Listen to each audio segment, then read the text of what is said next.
Because research shows that literally nothing in life is going to keep you miserable like the arrival fallacy. And it sucks because honestly, so many of us fall trap to this fallacy.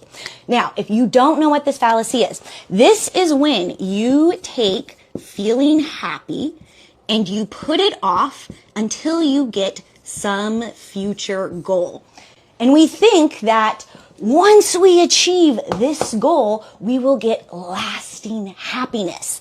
So we think it's like, okay, we're working and we're working and we're working, and once we hit this goal, life is gravy. But what actually happens in your brain is you work and you work and you work, and then you hit this goal and life is great. Yay!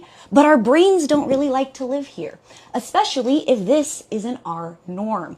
So our brains try to correct themselves and we come crashing down until we come back to our normal baseline. This is why when we accomplish some of these goals, we actually feel worse after the fact.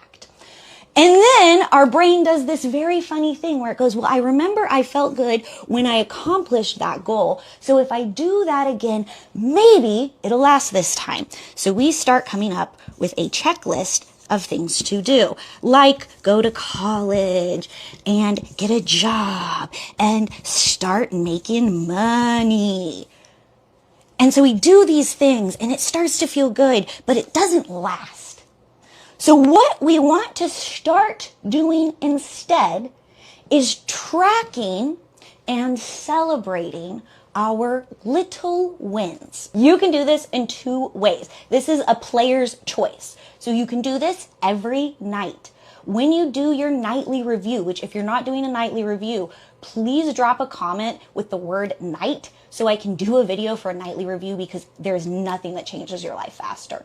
So you should be doing it with your nightly review. What was the win for the day? What was the small thing?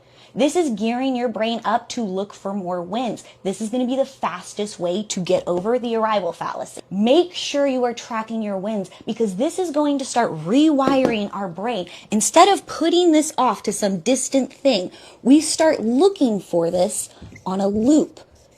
So we start looking for wins, and those wins create more wins, which creates more happiness for ourselves. So we've now said we don't need to arrive because we're already here and we can be happy right now.